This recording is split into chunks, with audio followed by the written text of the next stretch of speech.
বাংলাদেশ ইসলামী ছাত্র শিবিরের 2026 সালের জন্য নতুন সভাপতি এবং সেক্রেটারি নির্বাচিত হয়েছেন যথাক্রমে জনাব নুরুল ইসলাম সাদ্দাম এবং সেক্রেটারি হিসেবে মনোনীত হয়েছেন সিবগাতুল্লাহ। ছাত্র শিবিরের নতুন সভাপতি এবং সেক্রেটারির জন্য রইল আমাদের পক্ষ থেকে আন্তরিক শুভেচ্ছা এবং অভিনন্দন। ছাত্র শিবির তাদের কেন্দ্রীয় সভাপতি এবং সেক্রেটারি নির্বাচনের এই যে ধারাবাহিকতা এটি বজায় রেখেছে, কোনো বছরই বাদ যায় না। তারা কেন্দ্রীয় সদস্য সম্মেলনের মাধ্যমে সমস্ত সদস্যদেরকে একত্রিত করে প্রতি বছরই তারা এই কার্যক্রম পরিচালনা করে থাকে। অপরদিকে এখানে ইন্টারেস্টিং একটা ব্যাপার, ছাত্র দলের সভাপতি রাকিবুল ইসলাম রাকিব, তিনি যেদিন থেকে সভাপতি হয়েছেন তারপরে ছাত্র শিবিরের 3 জন সভাপতি কিন্তু বিদায় হয়ে গেলেন, কিন্তু রাকিবুল ইসলাম রাকিব এখনও সেই পদে তিনি বহাল তবিয়তেই রয়েছেন। যাই হোক, আশা করি ছাত্র দলেরও এরকম নতুন সভাপতি এবং সেক্রেটারি জাতি দেখতে পাবে, তখন আমরা তাদেরকেও অভিনন্দন জানাবো। এবারে দ্বিতীয় আরেকটি বিষয় যেটি আসবো সেটি হচ্ছে, আপনারা জানেন ওসমান হাদির হত্যাকারীদের বিচারের দাবিতে শাহবাগে শহীদ হাদি চত্বরে আজ দুপুর থেকে শুরু হয়েছে অবস্থান কর্মসূচি। এই অবস্থান কর্মসূচির মাধ্যমে তারা আমি যখন ভিডিও করছি তখনও তারা সেখানে বসে আছেন, আন্দোলন করছেন, স্লোগান দিচ্ছেন এবং ওসমান হাদির হত্যাকারীদের গ্রেপ্তার নিশ্চিত না হওয়া পর্যন্ত তারা শাহবাগ ছাড়বেন না বলে হুঁশিয়ারি দিয়েছেন এবং ঘোষণা করেছেন। এখানে আমরা মজার একটি ব্যাপার দেখলাম, আইন উপদেষ্টা আসিফ নজরুলের ছবি সংবলিত ব্যানারের উপরে ফুলের মালা পরিহিত পুষ্পমাল্য দিয়ে তার নিচে লিখে রাখা হয়েছে নিহত আসিফ নজরুল। তাহলে আসিফ নজরুল কি সত্যি নিহত হয়েছেন? তিনি কি মারা গেছেন, নাকি এটি প্রতীকী মৃত্যু? হ্যাঁ, আসিফ নজরুল তার দায়িত্বে আসার পর থেকে একের পর এক তার বিরুদ্ধে অভিযোগের পাহাড় সমান অভিযোগ উত্থাপিত হয়েছে। তিনি তার দায়িত্ব পালন করতে যেয়ে অনেকেই এরকম বলার চেষ্টা করছে যে জুলাই গণঅভ্যুত্থানকারীদের সাথে এবং জুলাই বিপ্লবীদের সাথে তিনি গাদ্দারি করেছেন। তার নামটাই ঘুরে ফিরে সবার আগে আসছে। তার পদত্যাগ দাবি করছে, এরপরে স্বরাষ্ট্র উপদেষ্টার পদত্যাগ দাবি করেছেন, আর পররাষ্ট্র উপদেষ্টা জনাব তৌহিদ হোসেনের পদত্যাগ তারা দাবি করছে। আমরা জানি না ওসমান হাদির হত্যাকারীদের বিচারের দাবিতে, গ্রেপ্তারের দাবিতে ইনকিলাব মঞ্চ তাদেরকে আর কতদিন এভাবে রাস্তায় রাস্তায় বা রাস্তা অবরোধ করে বসে থাকতে হবে। তবে এখানে একটি বিষয় পরিষ্কার, ওসমান হাদির হত্যাকারীদের কোনো দিন গ্রেপ্তার করা হবে না। হ্যাঁ, এটি সত্য, কারণ এই হত্যাকারী অন্য কেউ নয়, কোনো সাধারণ মানুষ নয়। সাধারণ মানুষ হলে তাকে এতদিন গ্রেপ্তার করা হতো, কিন্তু হত্যাকারী এমন একজন ব্যক্তি, হত্যাকারীকে এমন একটি সংস্থা, এমন কিছু মানুষ তাকে ব্যবহার করেছে, যার কারণে কোনো দিন আর এই তদন্ত এবং এই আসামি গ্রেপ্তারের অগ্রগতি আলোর মুখ দেখবে না। ঠিক যেমনটি সাগর রুনিকে হত্যা করার পরে তৎকালীন স্বরাষ্ট্রমন্ত্রী সাহারা খাতুন তিনি বলেছিলেন 24 ঘন্টার ভিতরে সাগর রুনি হত্যাকারীদের গ্রেপ্তার করা হবে, কিন্তু সেই 24 ঘন্টা আজও আসে নাই। ওসমান হাদির হত্যাকারীদের গ্রেপ্তার এবং বিচার এটি কোনো দিন আর আসবে না। দুটি বিষয় কিন্তু একদম একরকম, সিকোয়েন্সটা প্রায় এক, সেম। সাগর রুনিকে হত্যা করেছিল কারা? পরিষ্কার, একেবারে পরিষ্কার, রাষ্ট্র তাকে হত্যা করেছিল। কারণ সাগর রুনির কাছে এমন কিছু তথ্য ছিল যে তথ্যগুলো যদি প্রকাশ হয়ে পড়তো তাহলে হয়তো শেখ হাসিনা 2024 সাল পর্যন্ত তার ক্ষমতা প্রলম্বিত করতে পারতেন না।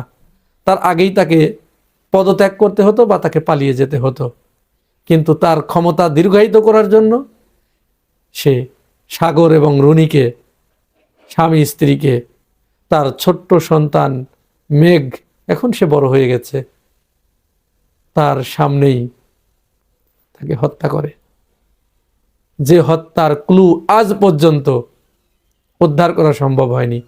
হবে কি করে? যারা তদন্ত করবে তারাই যদি এই কাজটি করে থাকে, তাহলে এটি তো কোনোদিন আলোর মুখ দেখার কথা নয়। ওসমান হাদির একই অবস্থা। এটি আর কোনোদিন এখন পর্যন্ত যাদেরকে গ্রেপ্তার করা হয়েছে আশপাশ থেকে, এখান থেকে ওখান থেকে একে ওকে গ্রেপ্তার করছে, কিন্তু মূল আসামি গ্রেপ্তার হচ্ছে না, হবেও না কোনোদিন, এবং এর ক্লু কোনোদিন আর উদ্ঘাটন হবে না। কোনোদিন এর মানে কি কারণে হত্যা করা হয়েছে, কারা হত্যা করেছে, এর সাথে কারা জড়িত ছিল, উদ্ধার করা সম্ভব হবে না। কারণ অনেককে বলতে শুনছি, পরিষ্কার করে কেউ কেউ বলেছে যে এই হত্যাকাণ্ডের সাথে আইন মন্ত্রণালয় জড়িত আছে, এই হত্যাকাণ্ডের সাথে স্বরাষ্ট্র মন্ত্রণালয় জড়িত আছে, এই হত্যাকাণ্ডের সাথে পররাষ্ট্র মন্ত্রণালয় জড়িত আছে, এই হত্যাকাণ্ডের সাথে রাষ্ট্রের অত্যন্ত গুরুত্বপূর্ণ কয়েকটি গোয়েন্দা সংস্থা জড়িত আছে, এই হত্যাকাণ্ডের সাথে আইন শৃঙ্খলা রক্ষাকারী বাহিনীর একটা হাত আছে। মানে চতুর্দিক থেকে একত্রিত হয়ে এই ঘটনাটি ঘটানো হয়েছে। অপরদিকে দেখুন, আপনারা খুব আশ্চর্য হয়ে যাবেন, আমরা আসলে ভাবতে আমাদের গা শিউরে ওঠে। এই সমস্ত চিহ্নিত অপরাধীদের, হত্যাকারীদেরকে স্বরাষ্ট্র মন্ত্রণালয় এবং আইন মন্ত্রণালয় তারা গ্রেপ্তার করতে পারে না, কিন্তু জুলাই গণ অভ্যুত্থানের পক্ষের শক্তিদের হর হামেশা কিন্তু গ্রেপ্তার করছে। এবং জুলাইয়ের যে কণ্ঠস্বর, সেই কণ্ঠস্বরগুলো কিন্তু রোধ করে দেবার জন্য একের পর এক বিভিন্ন গণমাধ্যম বন্ধ করে দেয়া, ফেসবুক অ্যাকাউন্টগুলো বন্ধ করে দেয়া, জুলাইয়ের পক্ষের যে কণ্ঠস্বরগুলো বন্ধ করে দিচ্ছে। সর্বশেষ সংযোজন, টঙ্গীর যে মেয়েটি আপনারা জানেন, এই যে মেয়েটির নাম তাহারিমা, সে জুলাই গণ অভ্যুত্থানের সময় যে ভূমিকা রেখেছে, তার প্রতিশোধ গত দুদিন আগে রাত্রে তার উপরে নেওয়া হয়েছে। ইতিপূর্বে বহুবার তাকে হুমকি দেওয়া হয়েছে। সে বারবার লাইভে এসে বলেছে আত্মহত্যা করার জন্য সে চেষ্টা করেছে। আইন শৃঙ্খলা রক্ষাকারী বাহিনী, এই রাষ্ট্র তাকে নিরাপত্তা দিতে পারে নাই। অবশেষে গত পরশুদিন রাত্রে মেয়েটিকে রাত 12টার পরে তার বাসা থেকে গ্রেপ্তার করে আনা হয়েছে। বলা হচ্ছে সে চাঁদাবাজির সাথে জড়িত, 50 কোটি টাকা চাঁদা চেয়েছে। আচ্ছা বলুন তো, যে জায়গা থেকে আপনারা দেখেছেন, যে ঘর থেকে মেয়েটিকে গ্রেপ্তার করে আনা হয়েছে, সেই ঘর দেখে কি মনে হয় যে এই মেয়েটি ধাপ্পাবাজ, সে চাঁদাবাজি করে? যদি 50 কোটি টাকা এই মেয়েটি চাঁদাবাজি করবেন, তার মানে এর আগেও করেছে। তো এত টাকা যদি এই মেয়ের থেকে থাকে, তাহলে 10,000 টাকার ভাড়া বাসায়, ওইরকম একটি বাসায়, জীর্ণ একটি কুটিরে সে থাকে? আমরা বুঝতে পারছি না এই রাষ্ট্র কোন দিকে যাচ্ছে, কাদেরকে প্রমোট করতে চাচ্ছে। ঠিক যারা বাটপার, এই বাটপারদেরকে এই রাষ্ট্র প্রমোট করছে, আর যারা জুলাইয়ের কণ্ঠস্বর ছিল একের পর এক তাদের টুটি চেপে ধরছে।